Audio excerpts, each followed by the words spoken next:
जय हिंद दोस्तों। Welcome to study नॉम। दोस्तों, फर्स्ट वीक ऑफ अप्रैल के करंट अफेयर्स डिस्कस करेंगे। आगे बढ़ने से पहले वीडियो को लाइक करो, वीडियो को दोस्तों के साथ शेयर कर दो और चैनल को सब्सक्राइब कर दो। तो दोस्तों, सबसे पहले हम पिछले हफ्ते के जितने करंट अफेयर्स हमने पढ़े थे उनको हम एक बार रिवाइज कर लेंगे वन लाइनर की फॉर्म में, ताकि हमें वो याद रहे, हमें भूले नहीं। ठीक है ना, क्योंकि ये साथ साथ में रिवाइज करना भी जरूरी है। तो सबसे पहले कह रहा है satellite based toll collection system in India.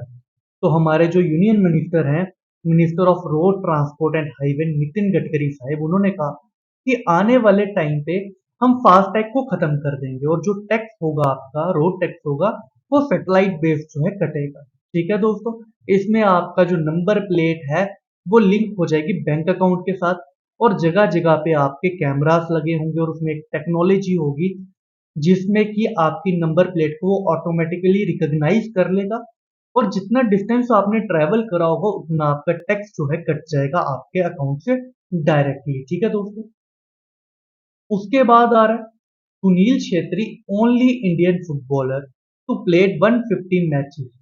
तो सुनील छेत्री एक लौते इंडियन फुटबॉलर बन चुके हैं जिन्होंने 150 से ज्यादा मैचेस जो है खेले हुए हैं। ठीक है, उसके बाद है India's first AI based film इरा।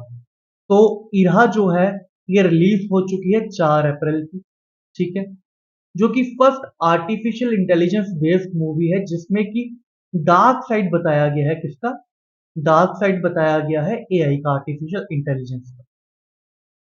फिर उसके बाद है Virat Kohli becomes first Indian to score 12,000 run in टी20 क्रिकेट। तो विराट कोहली पहले इंडियन क्रिकेटर बन चुके हैं जिन्होंने 12,000 से ज्यादा रन बनाए हैं टी20 क्रिकेट के अंदर। उसके बाद है Sunrisers Hyderabad records for highest IPL total all time. तो कितने रन बनाए थे? 277 बनाए थे। किसके अगेंस्ट बनाए थे? मुंबई इंडियंस के अगेंस्ट इन्होंने बनाए थे। बीमा सुगम one stop portal for all insurance policies. तो बीमा सुगम जो है एक पोर्टल है, किसने बनाया? ये बनाया है आईआरडीएआई ने। ठीक है, आईआरडीएआई ने बनाया है। इसमें क्या है कि जितने भी कैटेगरीज होती है इंश्योरेंस की, आप एक ही जगह से बाय कर सकते हो। अलग अलग जाके आपको अलग अलग इंश्योरेंस खरीदने की जरूरत नहीं है। आप इस पोर्टल पे जाओ, अपनी मनपसंद इंश्योरेंस पॉलिसी खरीद सकते हो टर्म्स एंड कंडीशंस पे। Gujarat state education minister launches शिक्षा रिफॉर्म। अब दोस्तों, शिक्षा रिफॉर्म में क्या है? शॉर्ट टर्म कोर्सेज बनाए जा रहे हैं। शॉर्ट टर्म कोर्सेज हैं जो कि फोकस करेंगे एआई को और साइबर सिक्योरिटी को। अब ये जो कोर्सेज होंगे ये बनाएगा कौन? ये बनाएगा कोलैब होगा माइक्रोसॉफ्ट और फिनिश यूनिवर्सिटी का कोलैब होगा। ठीक है, चलिए आगे। SEBI approved the launch of beta version of T+0 settlement. तो उस दिन मैंने बताया था कि T+1, T+2, T+3 क्या होता है। तो सेबी ने अपना बेटा वर्जन जो है लॉन्च करा गया है। किसके लिए? T+0 के लिए। यानी कि जिस दिन ट्रेड होगा उसी दिन जो है आपका क्या हो जाएगा? पैसों का सेटलमेंट हो जाएगा। बट ये अभी लिमिटेड ब्रोकर्स जो है इसको यूज कर पा रहे हैं। ठीक है ना, और कुछ लिमिटेड स्लॉट्स ही मिल रहे हैं शेयर्स के, मतलब अपनी मर्जी से। ऐसा नहीं कि जितने मर्जी स्लॉट्स खरीद लो, ऐसा नहीं हो रहा। उसके बाद है हंसा मिश्रा को यूपीएससी के डायरेक्टर अपॉइंट कर दिया गया। उसके बाद आ रहा है कि Xiaomi जो है ईवी मार्केट में एंटर कर चुकी है, इलेक्ट्रॉनिक व्हीकल मार्केट में, अपनी पहली गाड़ी के साथ जिसका नाम क्या है? SU7। और Chandigarh to host its first international film festival. तो फर्स्ट कौन सा इंटरनेशनल फिल्म फेस्टिवल है? सिल्वेस्टर इंटरनेशनल फिल्म फेस्टिवल जो है चंडीगढ़ ने होस्ट किया। International astronomical union approves Shiv Shakti as name for Chandrayaan 3 landing site. ठीक है, जहां पे हमारा विक्रम लैंडर जो है लैंड करा था लूनर साउथ पोल पे, चांद के साउथ पोल पे, उस पॉइंट को शिव शक्ति अप्रूव कर दिया गया। उसका नाम किसने? International astronomical union. ठीक है, अब ये शिव शक्ति जो नाम है ये किन्होंने दिया था? हमारे पीएम ने दिया था, मोदी साहब ने। ठीक है, उसके बाद कहा जा रहा है Adani's mega copper plant begin operations in Gujarat. तो कहा जा रहा है कि वर्ल्ड का सबसे बड़ा कॉपर प्लांट होगा ये, जो गुजरात में शुरू हो चुका है, जिसका फर्स्ट फेज शुरू हुआ। कहा जा रहा है कि जब ये फुल कैपेसिटी में चलेगा तो वर्ल्ड का सबसे बड़ा कॉपर प्लांट हो जाएगा। अभी ये जो है 0.5 मिलियन टन जो है कॉपर, रिफाइंड कॉपर प्रोड्यूस कर रहा है एनुअली। बट जब अपने फुल फेस में चलेगा तो 1 मिलियन रिफाइंड कॉपर जो है प्रोड्यूस करेगा एनुअली। ठीक है दोस्तों, चलो आगे। साइमन हैरिस जो है आयरलैंड के यंगेस्ट एवर पीएम जो है बन चुके हैं। ठीक है, उसके बाद है India to double assistance to Bhutan to ₹10,000 crore. तो पहले इंडिया जो है भूटान को एड देता था 5,000 करोड़ की। फिर हमारे मोदी साहब जो हैं भूटान के, उसके बाद जो एड है वो डबल कर दिया गया, कितना, 10,000 करोड़ कर दिया गया। उसके बाद है इलेक्शन कमीशन लॉन्चेस सक्षम ऐप। अब सक्षम ऐप में क्या है कि जो लोग 80 साल से ज्यादा हैं और जिनकी डिसेबिलिटी, ठीक है, या जिनकी डिसेबिलिटी 40% से ज्यादा है, वो अपने आप को रजिस्टर कर सकते हैं सक्षम ऐप के अंदर। और वोट लेने के लिए इलेक्शन कमीशन इनके घर जाएगा स्पेशली, ठीक है ना, क्योंकि हर एक वोट जो है जरूरी है। एलआईसी को वर्ल्ड का स्ट्रॉन्गेस्ट इंश्योरेंस ब्रांड कहा गया है। किसने कहा है? ब्रांड फाइनेंस इंश्योरेंस रिपोर्ट जो है इन्होंने कहा। उसके बाद कह रहा है लुइस मोंटेग्रो, मोंटेग्रो होगा ये, पीएम बन चुके हैं किसके? पोर्तुगल के। इसरो स्टार्ट 2024 प्रोग्राम, ये किनके लिए? यूजी और पीजी के बच्चों के लिए, जहां पे जाके जो है वो सीख सकते हैं कि इसरो में क्या क्या चीजें जो है वो होती हैं। तो दोस्तों ये थे हमारे लास्ट वीक के वन लाइनर जो हमने रिवाइज कर लिए। अब हम इस हफ्ते के इंपॉर्टेंट करंट अफेयर्स की तरफ चलते हैं। चलिए दोस्तों, कह रहा है DR Congo president appoints country first female prime minister. तो आपके आने वाले एग्जाम में कहीं ना कहीं ये क्वेश्चन अटकेगा ही अटकेगा, ठीक है ना। तो डेमोक्रेटिक रिपब्लिक कॉन्गो के जो प्रेसिडेंट है जिनका नाम है फेलिक्स शीसेकेडी, शीसेकेडी, इन्होंने किनको अपॉइंट करा? इन्होंने अपॉइंट करा है जूडिथ सुमीनवा को, ठीक है, जो कि कौन है? फर्स्ट फीमेल प्राइम मिनिस्टर है किसके? कोंगो। अब कोंगो की कैपिटल क्या आ जाती है? तो कोंगो की कैपिटल आ जाती है किंशासा, ठीक है।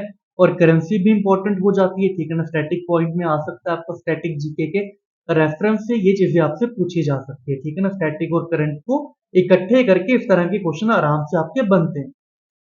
तो इनकी करेंसी क्या हो जाती है? कोंगोलीज फ्रैंक जो है हो जाती है। और बाय एरिया अगर हम बात करें दोस्तों, तो डेमोक्रेटिक रिपब्लिक ऑफ कोंगो जो है सेकंड लार्जेस्ट कंट्री है कहाँ की? अफ्रीका की, ठीक है। और 11th लार्जेस्ट है वर्ल्ड में, ठीक है। चलिए आगे। Microsoft and OpenAI plan to invest $100 billion for Stargate AI super computer.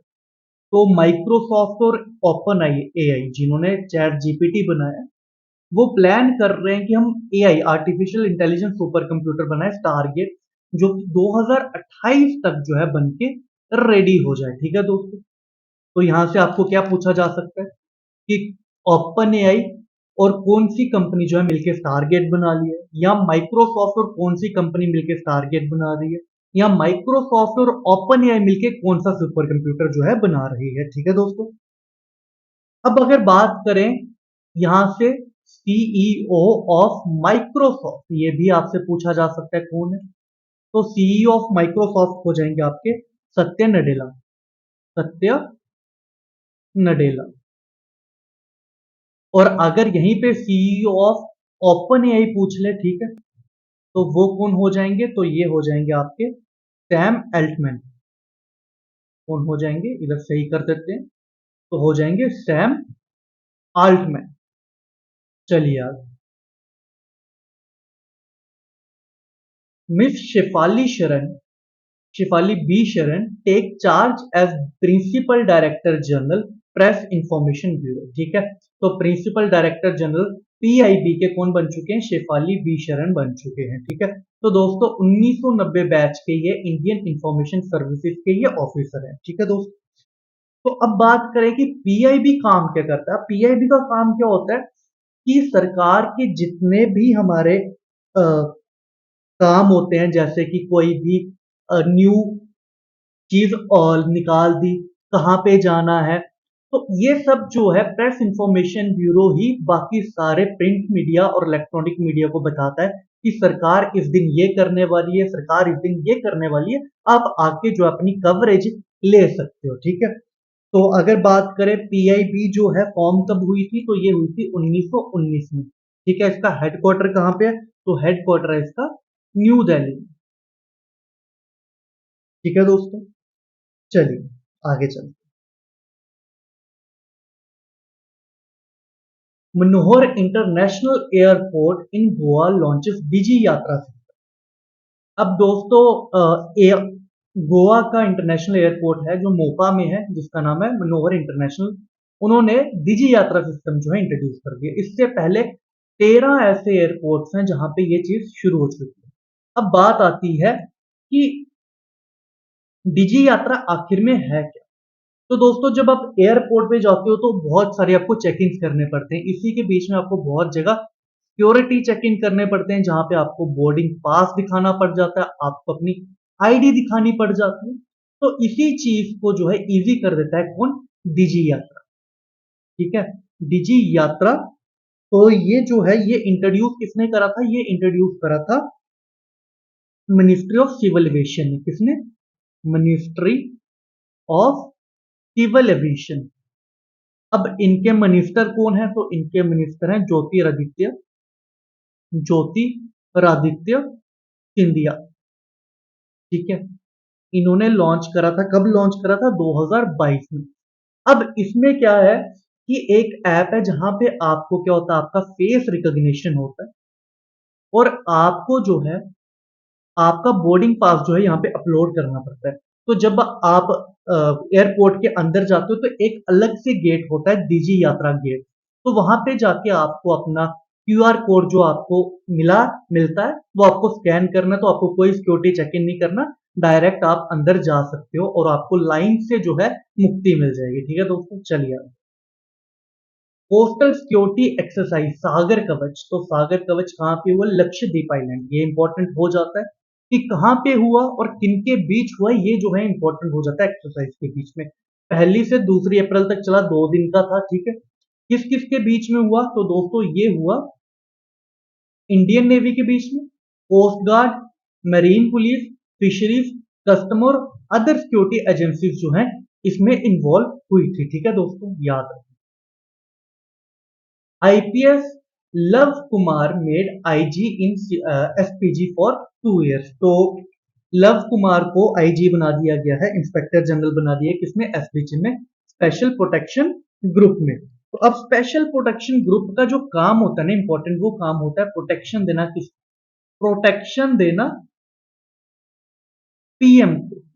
अब दोस्तों 2019 से पहले क्या होता था, 2019 से पहले सिक्योरिटी जो थी पीएम को भी मिलती थी, उनके फैमिली को भी मिलती थी। ठीक है, एसबीजी सिक्योरिटी।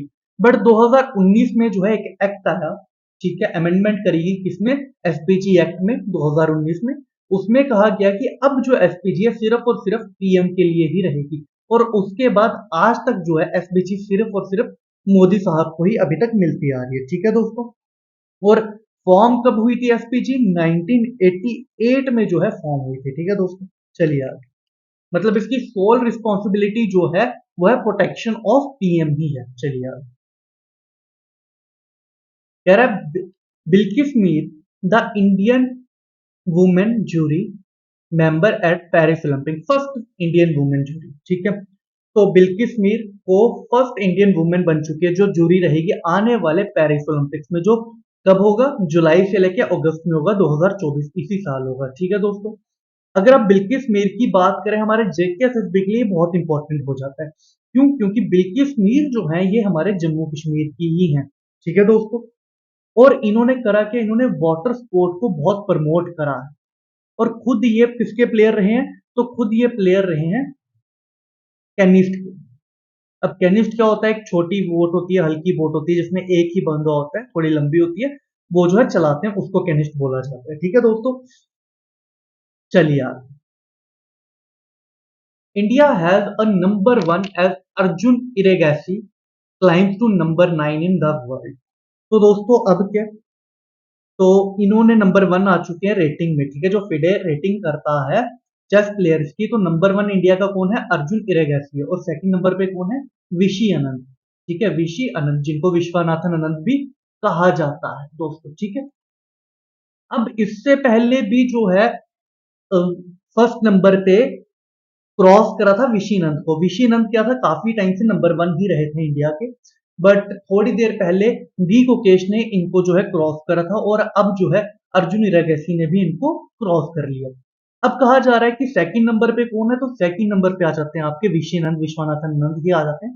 उसके बाद आते हैं कैंडिडेट। ये कैंडिडेट जो है ना दोस्तों, ये एक टूर्नामेंट है जो कनाडा में है, ठीक है, कनाडा में हो रही है। अब इसमें होता है क्या कि प्लेयर्स जो हैं, कुछ प्लेयर्स जो हैं पार्टिसिपेट करते हैं, और जो जीतता है वो ग्रैंड मास्टर को चैलेंज कर सकता है चेस मुकाबले के लिए। अब इंडिया के फर्स्ट टाइम जो है 3 प्लेयर्स जो है इसमें खेल रहे हैं, ठीक है। अब 3 प्लेयर्स कौन कौन से हैं, तो सबसे पहले है परगनंदन, दूसरे हैं डी गुकेश, और थर्ड है विदित गुजराती जो इसमें खेल रहे हैं। और ये जो तीन है ये भी जो है थर्ड नंबर पे है, ये फोर्थ नंबर पे है, और ये फिफ्थ नंबर पे है फिडे रेटिंग के हिसाब से, इंडियन फिडे रेटिंग के हिसाब से। तो चलिए आगे। और जो आपका ग्रैंड मास्टर है ना दोस्तों, जो ग्रैंड मास्टर का ये जो टाइटल है ये फिडे ही देता है। इनकी कुछ अपनी कंडीशंस होती हैं, उसके बाद मिलता है, रेटिंग्स के बाद ये मिलता है कि एक रेटिंग होती है, ठीक है ना, हर चेस प्लेयर की एक रेटिंग होती है। रेटिंग के हिसाब से ही उसको ग्रैंड मास्टर का टाइटल दिया जाता है, इंडियन मास्टर का टाइटल भी दिया जाता है, अलग अलग टाइटल्स मिलते हैं, master, Indian master, grand master, तो वो रेटिंग के हिसाब से मिलते हैं। चलिए, RBI celebrates 90 years of service on foundation day. तो कब होता है? 1 अप्रैल को माना जाता है, ठीक है, 1 अप्रैल को मनाया जाता है क्या? आरबीआई फाउंडेशन डे, ठीक है। और इस साल जो है आरबीआई 90 साल का हो चुका है, ठीक है ना। उसका कौन सा बर्थडे था? हैप्पी बर्थडे था, 90th हैप्पी बर्थडे था, 90 साल का हो चुका है। इसमें जो है हमारे पीएम जी जो है, मोदी साहब जो है, एक कॉइन लॉन्च करते हैं 90 रुपए का। अब ये कॉइन जो है 90 रुपए का, ये हर किसी के लिए अवेलेबल नहीं है, हमारे जैसे लोगों के लिए अवेलेबल नहीं है। बस एक तरह से बोला जाए कि ऐतिहासिक कॉइन लॉन्च कर दिया 90 साल के बाद, कि 90 रुपए का कॉइन लॉन्च कर दिया। अब अगर बात करें दोस्तों कि आरबीआई के गवर्नर कौन है इस टाइम पे, करंट गवर्नर कौन है, तो याद रखना शक्तिकांत दास। कौन? शक्तिकांत दास जो है गवर्नर है आरबीआई के। और कब बना था आरबीआई? आरबीआई बना था 1 अप्रैल 1935 में बना था। किसकी रिकमेंडेशन से बना था? तो एक कमीशन थी जिसका नाम था हिल्टन यंग कमीशन, ठीक है, हिल्टन यंग कमीशन की रिकमेंडेशन से जो है ये बना था। तो सबसे पहले जब बना तो तब ये प्राइवेट ओन था, ठीक है ना, प्राइवेट लोगों ने ही खरीदा हुआ था। बट 1949 में, ठीक है, 1949 में ये जो है नेशनलाइज हो गया, नेशनलाइज हो गया। अगर बात करें कि आरबीआई का मेन फंक्शन क्या है, तो दोस्तों जो घर पे आपके नोट है ना, जो हाथों में या जो जेब में आपके नोट है, इनको इशू कौन करता है? इशू करता है आरबीआई। बैंकों का बैंक है ये, बैंकर्स बैंक है ये, ठीक है ना। जब बैंक जो होते हैं किसी प्रॉब्लम में फंस जाते हैं, तो सबसे पहले हेल्प लेने के लिए वो आरबीआई के पास ही जाते हैं, ठीक है दोस्तों। फॉरेन एक्सचेंज को मैनेज करता है। अब जो पैसा इशू करता है, ऐसा नहीं कि आरबीआई अपनी मर्जी से जितना पैसा चाहे उतना नोट बना दे, छाप दे और फिर लोगों में बांट दे, है ना। बहुत सारे बच्चों का एक वो होता है कि सर, अगर इंडिया में गरीबी है तो एक काम करते हैं ना, हम बहुत सारा पैसा जो है छाप देते हैं, बहुत सारे नोट छाप देते हैं, लोगों में बांट देते हैं, गरीबी खत्म। तो दोस्तों जो नोट इशू करे जाते हैं वो इतने करे जाते हैं जितना हमारे इंडिया में गोल्ड रिजर्व होता है, ठीक है। और इस टाइम करंटली इंडिया में जो है पैसा जो है गोल्ड रिजर्व से ज्यादा जो है सर्कुलेट हो रहा है। क्यों सर्कुलेट हो रहा है? क्योंकि इंडिया में फेक करेंसी जो है, कहा जाता है कि रियल करेंसी से ज्यादा सर्कुलेट हो रही है इंडिया के अंदर। चलिए यार, India Nepal joint initiative to promote Sanskrit research and education. तो ये कोलैब है किन किन के बीच में, देखो, ये कोलैब है महर्षि संदीपना वेदा विद्या प्रतिष्ठान उज्जैन, जो है निधि अनुष्ठान प्रतिष्ठान नेपाल का, इन दोनों के बीच में कोलैब है, ताकि नेपाल को प्रमोट करा जाए, नेपाल, सॉरी, संस्कृत को प्रमोट करा जाए नेपाल में और इंडिया में दोनों, ठीक है दोस्तों। और जो सेंट्रल संस्कृत यूनिवर्सिटी है वहां से जो है बुक्स भेजी जा रही है नेपाल में, किसके लिए? सपोर्ट करने के लिए संस्कृत को। चलिए आगे। X PM Manmohan Singh retires from Rajya Sabha after 33 years. ठीक है, तो दोस्तों इंपॉर्टेंट ये आता है कि मनमोहन सिंह जो थे हमारे कौन से पीएम थे, 13th पीएम। और कहा जाता है कि थर्ड पीएम थे जो कि हमारे पार्लियामेंट में राज्यसभा के मेंबर थे। जितने भी लीडर्स होते हैं, जितने भी पीएम थे, तीन के अलावा वो सारे के सारे लोकसभा के मेंबर्स थे। ठीक है, तीन में कौन कौन थे वो, इंदिरा गांधी, इंद्र कुमार गुजराल और थर्ड थे हमारे मनमोहन सिंह जो राज्यसभा के मेंबर थे। उनके अलावा बाकी सारे जो हैं वो कौन थे, लोकसभा के मेंबर है। मोदी साहब की बात भी अगर हम करें तो वो लोकसभा के मेंबर हैं। ठीक है, अब इनको जाना जाता है अपने रिफॉर्म्स के लिए। कौन से reform, LPG reform.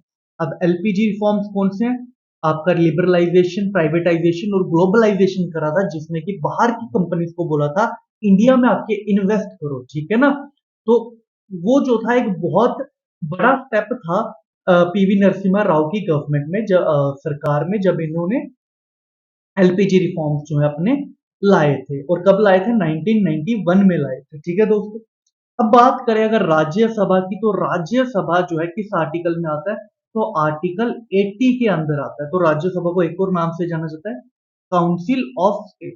Council of state और अपर हाउस। टोटल मेंबर्स कितने होते हैं, मैक्सिमम मेंबर हो सकते हैं 250, जिसमें 238 मेंबर्स जो हैं वो कैसे इलेक्ट होंगे, तो ये इलेक्ट होंगे, लेजिस्लेचर इलेक्ट करेगा किसका, लेजिस्लेचर इलेक्ट करेगा किसका, स्टेट्स एंड यूटी का। और जो 12 है वो कौन करेगा इलेक्ट, वो नॉमिनेट करेंगे प्रेसिडेंट साहिब। और प्रेसिडेंट साहिब भी उनको इलेक्ट करेंगे जो कि अपनी फील्ड में महारथी है। और कौन कौन सी फील्ड है, art, literature, science and social science में। ठीक है, करंटली जो है हमारे चेयरमैन कौन है, राज्यसभा के चेयरमैन वही होते हैं जो हमारे कंट्री के वाइस प्रेसिडेंट होते हैं, यानी कि अभी कौन है, जगदीप धनखड़। जगदीप धनखड़ जी जो है हमारे कौन है, हमारे वाइस प्रेसिडेंट भी हैं और चेयरमैन। बोला जाता है ना कि vice president is the ex officio chairman of Rajya Sabha, है ना, पहली लाइन में आती है जब आप राज्यसभा पढ़ते हो। चलिए, और क्वालिफिकेशन की अगर बात करें तो कितनी उम्र होनी चाहिए आपको, अगर राज्यसभा का मेंबर बनना है तो 30 साल आपकी उम्र होनी चाहिए। चलिए यार, अब आ रहा है यूनियन हेल्थ मिनिस्ट्री लॉन्चेस माई CGHS IOS। ठीक है, तो दोस्तों सेंट्रल गवर्नमेंट हेल्थ स्कीम जो है, ये इसकी फुल फॉर्म क्या है, सेंट्रल गवर्नमेंट हेल्थ स्कीम जो है, इसका ऐप जो था पहले एंड्रॉइड तो लॉन्च हो चुका था, iOS को लॉन्च कर दिया गया। इसमें क्या होगा कि आप अपने बुकिंग कर सकते हो, बुकिंग कैंसिल कर सकते हो। ठीक है, और उसके बाद अगर देखा अपॉइंटमेंट्स को अलग अलग चीजों को कर सकते हो ऑनलाइन थ्रू, अगर आपको अपना चेकअप करवाना है। ठीक है, चलिए आगे। Manipur Mirabai Chanu become the only Indian weight lifter to qualify for Paris Olympic. ठीक है दोस्तों, तो IWF वर्ल्ड कप हुआ। ठीक है, international weight lifting federation world cup हुआ। कहां पे हुआ, फुकेत में हुआ। अब इसमें जो है मीरा भाई चानू जी जो है हमारे, वो है क्वालिफाई करके किसके लिए, पेरिस ओलंपिक के लिए। ठीक है, और उसके बाद अगर हम बात करें टोक्यो ओलंपिक 2020 में ये कौन सा मेडल लेके आए थे, सिल्वर मेडल लेके आए थे। ठीक है, और 2020 की ही वर्ल्ड वेट लिफ्टिंग चैंपियनशिप जो थी, वर्ल्ड वेट लिफ्टिंग चैंपियनशिप जो थी, उसमें ये गोल्ड लेके आए। ठीक है, और अब पेरिस में जो है हमें रिप्रेजेंट करेंगे इंडिया को। और कब हो रहा है, ये हो रहा है जुलाई टू अगस्त, ओलंपिक्स हो रहे हैं। चलिए, ओडिशा दे उत्कल दिवस। ठीक है ना, अब ओडिशा जो है ये कब लॉन्च हुआ, ये लॉन्च क्या बोलेंगे, ये कब स्टेब्लिश हुआ, तो ये स्टेब्लिश हुआ था 1 अप्रैल 1936। तो तब उसका नाम क्या था, ओडिशा। ठीक है, ओडिशा, और कहां से सेपरेट हुआ था, बिहार से सेपरेट होके ये बना था। उसी दिन को उत्कल दिवस भी कहा जाता है हर साल। ठीक है, 2011 में इसका नाम चेंज करके क्या रख दिया, ओडिशा। तो आज हम मानते हैं। ठीक है, और 1947 से पहले दोस्तों इसकी जो कैपिटल थी वो थी कटक। बट 1947 के बाद इसकी कैपिटल क्या होगी? भुवनेश्वर। तो याद रखना। तो दोस्तों ये थे हमारे इस हफ्ते के कुछ important current affairs. I hope आपको अच्छे लगे होंगे। तो इस वीडियो के लिए दो इजाजत। Thank you so much. जय हिंद।